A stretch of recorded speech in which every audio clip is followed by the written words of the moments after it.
নবীজি যখন মা আমিনার কবরের পাশে যায়া যখন জিয়ারত শুরু করলেন, ছোটবেলার মায়ের আদর নবীজির মনে পড়ে গেল।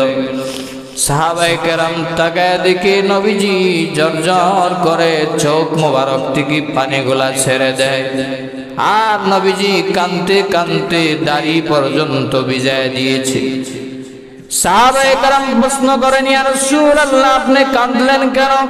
নবীজি বলেন, রে সাহাবীরা, তোমরা জানো না আমার মায়ের কবর জিয়ারত করতেছি। আমি আজকে বড় হয়ে আছি, নবী হয়ে গেলাম, পয়গম্বর হয়ে গেলাম, কিন্তু ছোটবেলায় আমার মাকে আমি হারিয়েছি। আমার বাবার কবর জিয়ারত করার জন্য মদিনাতে এসেছিলাম, আর মক্কাতে যাওয়ার পথে আমাদের সাথে কেউ ছিল না, শুধু উম্মে আয়মান ছিল আর আমি ছিলাম। আমার মা এই আবুয়া নামক স্থানে আইসা জ্বরে আক্রান্ত হয়ে এখানে ইন্তেকাল করেছে। আমার মা ছোটবেলায় আমাকে জাইতুনের তেল মেখে দিত শরীরে এবং চুলের ভিতরে, আমাকে কত আদর করেছে, স্নেহ করেছে, কোলে নিয়ে লালন পালন করেছে। আমি বিশ্ব নবী যেই মায়ের কোলে জন্ম নিলাম, সেই মার কথা আমার স্মরণ হয়ে গেল।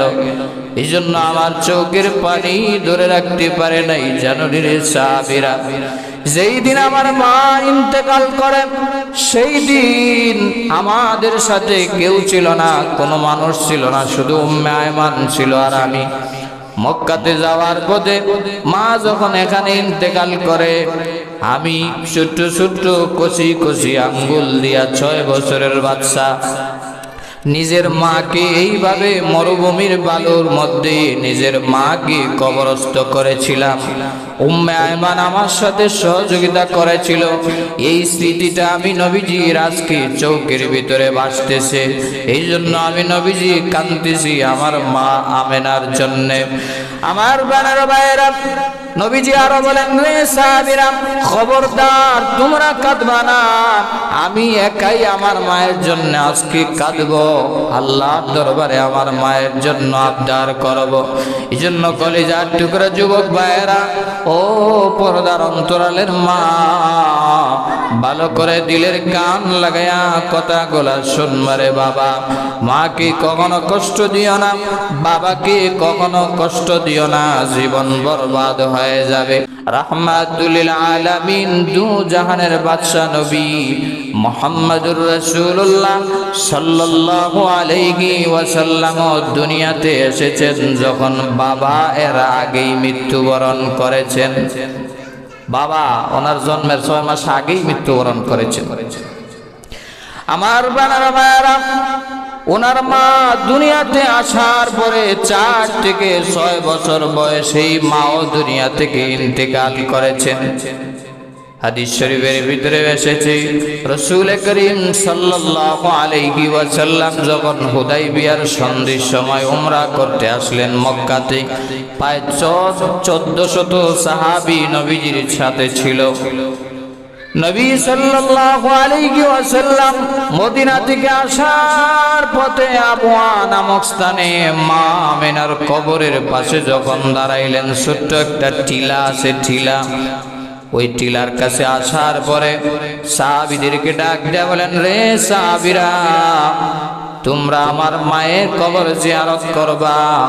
আল্লাহর পক্ষ থেকে আমি অনুমতি পেয়েছি, আমি যেন আমার মায়ের কবর জিয়ারত করি।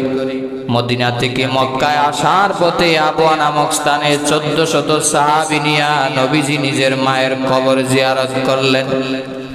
আমার বানারা ভাইয়েরা, ভালো করে খেয়াল করে শুনবারে বাবা।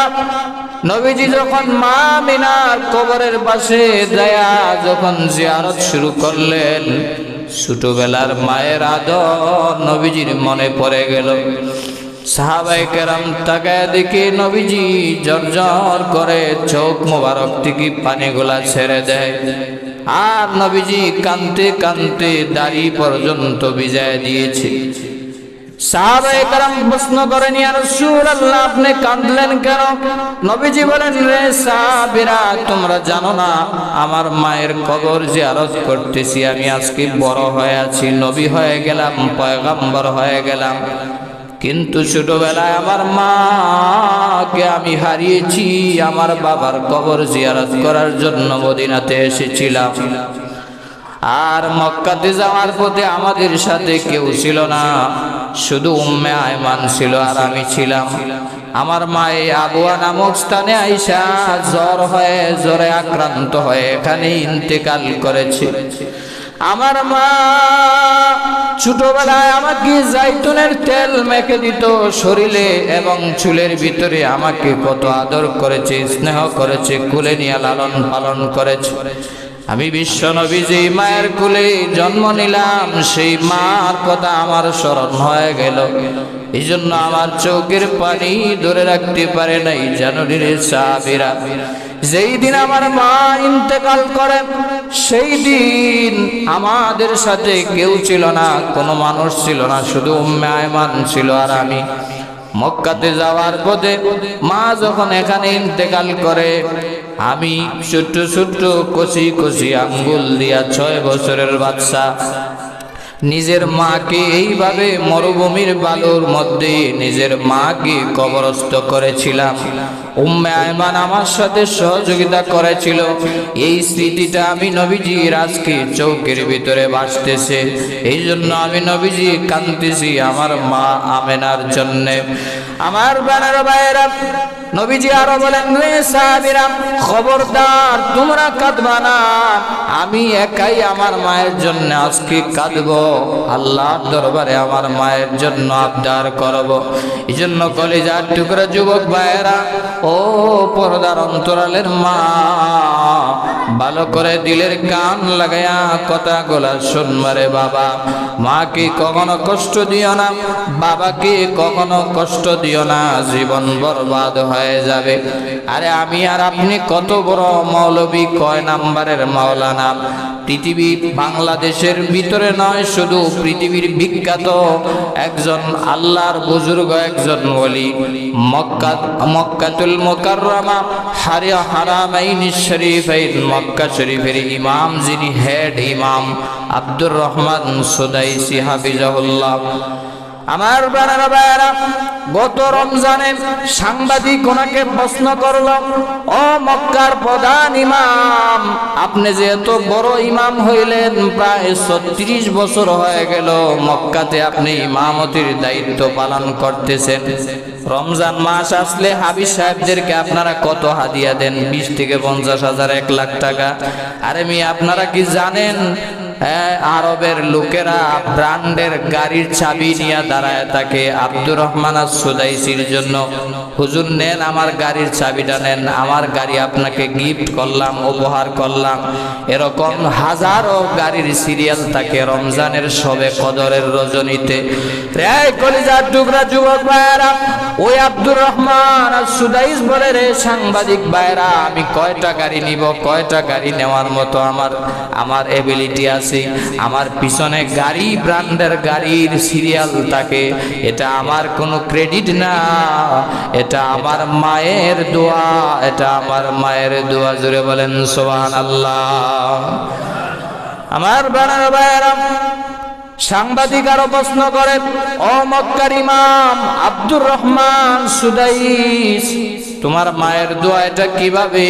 আব্দুর রহমান সুদাইসি বলে, আমার বয়স যখন 9 বছর ছিল, আমার বাবা আমাকে কুলে করে আমাকে হাত বোলায় বলতো, রে আব্দুর রহমান, আমার মনটা চায় তোমাকে আমি কোরআনের হাফেজ বানাবো, আর তুমি মধুর সুরে কোরআন তেলাওয়াত করবে, সেই তেলাওয়াতের ধ্বনি আমি কবর থেকে শুনতে পাইব। জোরে বলেন আল্লাহু আকবার।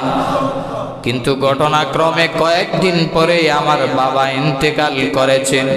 আমার বানানো ভাইয়েরা, বানানো কোনো কথা না, এখনো গুগলে সার্চ করলে আপনি পাবেন প্রধান ইমাম, গ্র্যান্ড ইমাম, হেড ইমাম, যিনি আব্দুর রহমান সুদাইসি 36 বছর ধরে বিশ্ববিখ্যাত পৃথিবীর সর্বোত্তম মসজিদ মক্কাতুল মুকাররমার ইমাম হয়েছেন সাধারণ কোনো কারণে না, মায়ের দোয়ার কারণে। আব্দুর রহমান আস-সুদাইসি বলে, আমার বাবা ইন্তেকালের 11 মাসের মাথায় আমার মা আমাকে হাফিজে কোরআন বানায় নিয়েছে। সুবহানাল্লাহ। 11 মাসে আমি কোরআনের হাফেজ হয়ে গেলাম। কোরআনের হাফেজ হওয়ার পরে আমার মা আমাকে নিয়ে এসেছেন মক্কাতুল মুকাররমায় উমরা করার জন্য। আব্দুর রহমান আস-সুদাইসির মা উমরা করার জন্য নিয়ে আসলেন। উমরা কমপ্লিট করার পরে এক পর্যায়ে আব্দুর রহমান বলেন, আমি আমার বন্ধু বান্ধবদের সাথে সাফা মারওয়ায় দৌড়াইতেছিলাম, খেলতেছিলাম। আমি তো ছোট মানুষ, বুঝি না, কিন্তু আমার মা আমাকে হারায়া আল্লাহর দরবারে কাঁদতেছে, ওগো মালিক, আমার রহমান হারায় গিয়েছে, এটা তো হইতে পারে না। মুসল্লি হারায় যায়, ইমাম তো হারাইতে পারে না, আমার সন্তান কি, ওগো আল্লাহ, ও দয়ার মালিক, আপনি আমার রহমানকে হারায়া যাইতে পারে না, আমার রহমান কখনো হারাইতে পারে না। আল্লাহ, আমার রহমান যেহেতু আজকে হারাইছে, আমার আব্দুর রহমান যেহেতু হারাইছে, আমি মা দোয়া করতেছি আমার আব্দুর রহমানকে তোমার ঘরখানায় কাবার ইমাম বানায় নিয়ে। জুড়ে বলেন আল্লাহু আকবার। সাংবাদিকদের কাছে বলতেছেন আব্দুর রহমান, আমি পিছনে আইসা শুনতেছি আমার মা দোয়া করতেছে কাবার গিলাফ ধরে ধরে, আমার আব্দুর রহমান রে আল্লাহ তুমি খানায় কাবার ইমাম বানায় দিও। জুড়ে বলেন আল্লাহু আকবার। ইমাম আব্দুর রহমান আস-সুদাইসি ডাক দিয়া বলেন, রে সাংবাদিকরা, এই যে 36 বছর ধরে ইমামতি করতেছি, এই ক্রেডিট আমার না, এই ক্রেডিট আমার মায়ের দোয়ার বদৌলতে আল্লাহ আমাকে এত সম্মান, ইজ্জত, মর্যাদা দান করেছেন। এই জন্য আমার বানারা ভাইয়েরা, মায়ের দোয়ার কারণে মানুষ কোথা থেকে কোথায় চলে যায়, জিরো থেকে হিরো হয়ে যায়। মায়ের দোয়ার কারণে মানুষ কত পরিবর্তন হয়ে যায়। এই জন্য কলিজার টুকরা যুবক ভাইয়েরা, আব্দুর রহমান আস-সুদাইস মক্কার ইমাম হয়ে গেলেন মায়ের দোয়ার কারণে। তিনি ডাক দিয়া বলেন, আমি তখনও ভাবি নাই, কল্পনা করি নাই আমার মায়ের দোয়া কবুল হয়ে যাবে। কিছুদিন পরে যখন প্রেসিডেন্ট ভবনে ইন্টারভিউ হয়ে গেল, ইমামতির ইন্টারভিউ যখন শুরু হয়ে গেল, লক্ষ লক্ষ মানুষেরা বিভিন্ন দেশ থেকে এসেছে ইন্টারভিউ দেওয়ার জন্য, পরীক্ষা দেওয়ার জন্য লাইনে দাঁড়িয়ে আছে। এমত অবস্থায় আমি ছোট্ট মানুষ পিছনে দাঁড়ায় আছি, প্রেসিডেন্ট আমার দিকে তাকায় আছি। আমার যেন মনে মনে ভাব হলো সে আর পরীক্ষা নিবে না, সে আমার চেহারার দিকে তাকায় ভাবতেছি, আর পরীক্ষা শুনতে চাই না। ওই ছেলেটা খুব মায়াবী লাগতেছে, ছেলেটার আমি একটু তেলাওয়াত শুনতে চাই। আব্দুর রহমান আস-সুদাইসি যখন মায়াবী কণ্ঠে, বাংলা কণ্ঠে যখন তেলাওয়াত করলেন, আল্লাহু আকবার। যারা সরাসরি মক্কাতে তেলাওয়াত শুনেছেন, মনে হয় যেন মাত্র কোরআন নাজিল হইতেছে। জুড়ে বলেন ঠিক না বেঠিক? আব্দুর রহমান আস-সুদাইসি একটু তেলাওয়াত করলেন, প্রেসিডেন্ট ডাক দিয়ে বলে, আজকে আর পরীক্ষার কোনো দরকার নাই, আজ থেকে আপনিই প্রধান ইমাম, মক্কার ইমাম, আমি প্রেসিডেন্ট ঘোষণা দিলাম। জুড়ে বলেন আল্লাহু আকবার। আব্দুর রহমান আস-সুদাইস, এই জন্য আমার সন্তানের নামও রাখছি আব্দুর রহমান। আল্লাহ যেন আমার সন্তানকেও মক্কার ইমাম, মদিনার ইমাম, জগৎ বিখ্যাত আউলিয়া যেন আল্লাহ কবুল করেন। সবাই বলেন আমিন। আপনারা অবাক লাগতে পারে, মায়ের দোয়ার বিফলে যায় না। মা ভাঙ্গা করে বৈশা দোয়া করলেও সেটা সরাসরি আরশে পৌঁছে যায়। ভাঙ্গা করে বৈশা দোয়া করলেও পর্দা ছাড়া সেকেন্ডের ভিতরে আল্লাহর আরশে পৌঁছে যায়। জুড়ে বলেন ঠিক না বেঠিক? এই জন্য আমার বানারা ভাইয়েরা, মা বাবাকে কখনো অবজ্ঞা করবা না, মাকে কখনো কষ্ট দিবা না। রে যুবক, তোমার ঘরে যদি মা বাবা থাকে, আজকে গিয়া জুমার পরে দোয়া নাও, মায়ের পায়ে চুমু খাও, আর বলো, মা বিয়াদবি করেছি, ভুল করেছি, মাফ করে দাও। আল্লাহর আরশ খুশি হয়ে যাবে। আল্লাহর হাবিব বলেন, মা বাবা খুশি তো আল্লাহ খুশি, আর যদি মা বাবা নারাজ হয়ে যায়, আল্লাহ নারাজ হয়ে যাবে। নবীজি বলেন, রাদার রব্বি ফি রাদাল ওয়ালিদাইন ওয়া সাখাতুর রব্বি ফি সাখাতিল ওয়ালিদাইন। তোমার মা বাবা সন্তুষ্ট তো আল্লাহ সন্তুষ্ট। মা বাবা যদি নারাজ হয়ে যায়, আল্লাহর আরশের সব ফয়সালা তোমার জন্য বন্ধ হয়ে যাবে। নাউজুবিল্লাহ। এই জন্য রাসূল আরো বলেছেন, আল জান্নাতু তাহতা আকদামিল উম্মাহাত, জান্নাতটা কেমন দামি, এর চাইতে তোমার মায়ের পায়ের তলা আরো বেশি দামি। সুবহানাল্লাহ বলবেন না? মায়ের পায়ের নিচে আল্লাহ জান্নাত রাখছে। অর্থাৎ মা বাবাকে যদি খুশি করতে পারো, আল্লাহ তোমার জান্নাতটা দিয়ে দিবে। মায়ের পায়ের নিচেই তোমার জন্য জান্নাত। পীরের দরবারে দৌড়াও, সব পীরের বড় পীর তোমার ঘরে তোমার মা। আমি তো বলি, রে যুবক, তোমার মা বাবা দুনিয়াতে আছে, তুমি বিল গেটসের চাইতে, তুমি এলন মাস্কের চাইতে আরো বেশি ধনী। কারণ তোমার ঘরে এর চাইতে আরো বড় ধনীর জন্য দোয়া করনেওয়ালা লোক তোমার ঘরে আছে। তুমি তো এর চাইতে আরো বেশি ধনী, কারণ তোমার ঘরে কাবা আছে, যার চেহারার দিকে তাকাইলে আল্লাহ হজের সওয়াব দেয়। জোরে বলেন না সুবহানাল্লাহ। যতবার নেক নজরে মায়ের চেহারায় বাবার চেহারায় তাকাইবেন, আল্লাহ ততবার মকবুল একটা হজ করার উমরা করার সওয়াব আল্লাহ আমলনামায় দিয়ে দিবে। জোরে বলেন সুবহানাল্লাহ। ওই মায়ের চেহারাটাই লাগবে, আর হাজারো পৃথিবীর যে কোনো মানুষের চেহারা হলে হবে না, ওই বাবার চেহারাটাই লাগবে। এই জন্য মায়ের সাথে কখনো অবজ্ঞা করো না। মাকে যদি হারায় থাকো, চেহারাটা স্মরণ করে আল্লাহর দরবারে দোয়া করো। মায়ের জন্য আল্লাহর কাছে মাপ চাও, মা বাবার জন্য আল্লাহর কাছে মাপ চাও। জীবিত থাকলে মা বাবার খেদমত করো। এখন তো এমনও যুবক আছে, সংক্ষেপে শেষ করে দিচ্ছি, এখনো এমনও যুবক আছে, মাকে 100 টাকা দিতে গেলে স্ত্রীর হাতে দরখাস্ত লিখতে হয়। এরকম যুবক নাই আপনাদের এলাকায়? মাকে 100 টাকা দিতে চাই, এই জন্য স্ত্রীর কাছে দরখাস্ত, বিনীত নিবেদন, এই যে জনাবা স্ত্রী মহোদয়, আপনার কাছে আমি আবেদন করতেছি, আমার মাকে আমি 100 টাকা দিতে চাই।